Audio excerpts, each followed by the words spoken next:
வணக்கம். தற்பெருமை இந்த வார்த்தையை கேட்டாலே நமக்கு ஒரு மாதிரி இருக்கும் இல்லையா?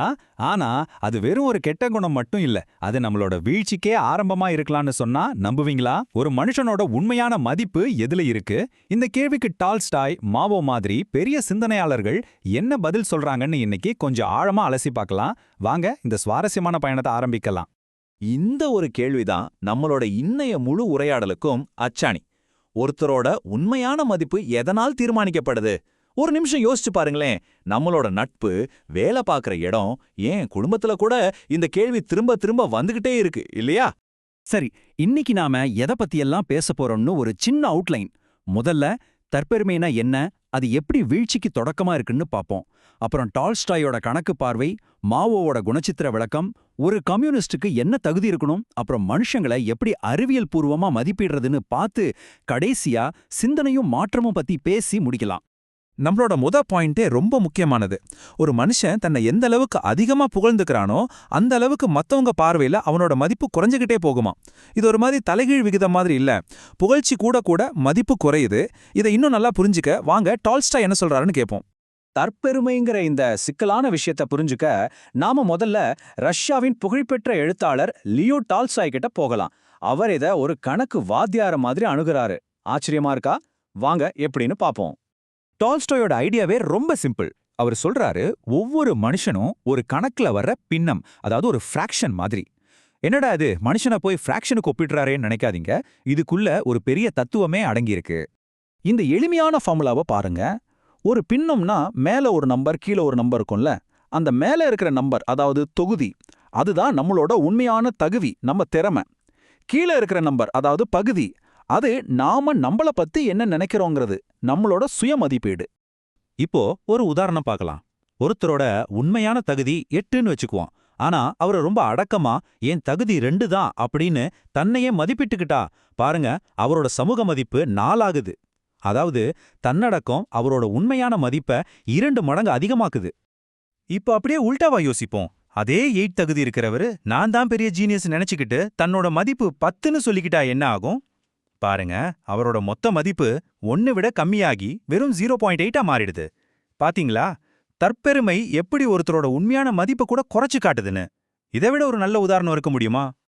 ஓகே, டால்ஸ்டாய் தற்பெருமையோட விளைவு என்னன்னு ஒரு கணக்கு மாதிரி சொல்லிட்டார். இப்போ சீன தலைவர் மாவோ தற்பெருமை உள்ளவங்களோட குணம் எப்படி இருக்கும், அவங்க மனசுக்குள்ள என்ன ஓடும்னு கொஞ்சம் உள்ளவியல் ரீதியா விளக்க போறாரு.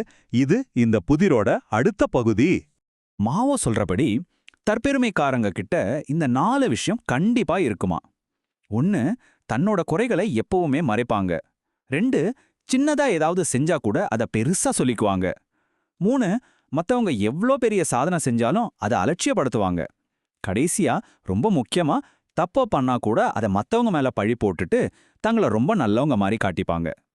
இதுவரைக்கும் தற்பெருமையை ஒரு தனிப்பட்ட மனுஷனோட குணமா பார்த்தோம். ஆனா இதுவே ஒரு சமூக அரசியல் இயக்கத்துக்கு எவ்வளோ பெரிய தடையா மாறும்னு யோசிச்சிருக்கீங்களா? இந்த மூல ஆதாரம் இத கம்யூனிசத்தோட எப்படி இணைக்குதுன்னு இப்ப பார்க்கலாம். கம்யூனிச சித்தாந்தத்துல சுய விமர்சனம், அதாவது நம்மள நாமே விமர்சனம் செஞ்சு திருத்திக்கிறது ரொம்ப முக்கியமான ஒண்ணு. ஆனா தற்பெருமை இருந்தா சுய விமர்சனம் பண்ண முடியுமா? நான் செஞ்சதுதான் சரின்னு நினைக்கிறவங்களுக்கு வளர்ச்சிங்கிறது இருக்கவே இருக்காது. அதனாலதான் ஒரு உண்மையான கம்யூனிஸ்ட் முதல்ல களைய வேண்டியது தற்பெருமையைத்தான் இந்த கருத்து சொல்லுது. சரி, பிரச்சனைய நல்லா அலசிட்டோம். இப்போ தீர்வு என்ன? ஒரு மனுஷனை நல்லவர் கெட்டவர்னு சும்மா முத்திர குத்தாம அறிவியல் ரீதியா எப்படி மதிப்பிடுறது? இதுக்கு மார்க்சிய பார்வை என்ன சொல்லுதுன்னு பாப்போம் வாங்க. இந்த அணுகுமுறையோட அடிப்படையே இதுதான். உலகத்துல யாருமே முழுசா நல்லவங்களும் கிடையாது, முழுசா கெட்டவங்களும் கிடையாது. எல்லாருமே ஒரு கலவைதான். முக்கியமான கேள்வி என்னன்னா, அவங்க எந்த திசையில பயணிக்கிறாங்க? முன்னேற்றத்தை நோக்கியா இல்ல பின்னடைவை நோக்கியா? அப்போ யார நல்லவர்னு சொல்றது, யார தீயவர்னு சொல்றது? இங்கதான் ஒரு அழகான விளக்கம் வருது. ஒருத்தர்கிட்ட 1000 குறை இருக்கலாம், ஆனா அதையெல்லாம் சரி செய்யணும்னு முயற்சி பண்ணா அவங்க நல்லவங்க. ஆனா சில நல்ல குணங்கள் இருந்தும் தன்னோட குறைகளை ஒத்துக்காம அதை சரி செய்ய மறுத்தா அவங்க தான் தீயவங்க. சோ இங்க முக்கியம் நீங்க இப்ப எப்படி இருக்கீங்கங்கிறத விட நீங்க மாற தயாரா இருக்கீங்களாங்கிறது தான். நம்மளோட இந்த சிந்தனை பயணத்தோட கடைசி கட்டத்துக்கு வந்துட்டோம். நாம இவ்ளோ நேரம் பேசின தத்துவங்கள்லாம் வெறும் புத்தகத்துல படிக்கிறதுக்கு மட்டும்தானா? இல்ல இது நிஜமாவே ஒரு மாற்றத்தை உண்டாக்குமா? இத மூல ஆதாரத்தோட கடைசி வாதத்தோட இணைச்சு பார்க்கலாம். காரல் மார்க்ஸோட இந்த சக்தி வாய்ந்த மேற்கோளை பாருங்க. தத்துவம் மக்கள் கிட்ட போய் சேர்ந்தா அது ஒரு பொருள் வகை சக்தியா மாறும். சிம்பிளா சொன்னா, ஐடியாக்கள் வெறும் சிந்தனையா இருக்கும்போது அதுக்கு பவர் இல்ல. ஆனா அதே ஐடியாக்களை மக்கள் புரிஞ்சுக்கிட்டு செயல்ல காட்டும்போது அது ஒரு பெரிய சக்தியா, ஒரு மெட்டீரியல் ஃபோர்ஸா மாறுது. சிந்தனை செயலாகும்போது தான் மாற்றம் பிறக்குது. இறுதியா உங்களை யோசிக்க வைக்கிற ஒரு கேள்வியோட நான் முடிச்சுக்கிறேன். நம்ம குறைகளை நாமளே உணர்ந்து அதை திருத்திக்க முயற்சி பண்றவங்கள மதிக்கணுங்கிற இந்த அறிவியல் பார்வை இன்னைக்கு இருக்கிற நம்ம உலகத்துக்கு எவ்வளவு தேவைப்படுது? நம்ம தனிப்பட்ட வாழ்க்கையிலயும் சரி, சமூகத்திலயும் சரி, இந்த ஒரு விஷயத்தை நம்ம கடைபிடிக்க ஆரம்பிச்சா என்னெல்லாம் மாற்றங்கள் வரும்? யோசிச்சு பாருங்க. நன்றி.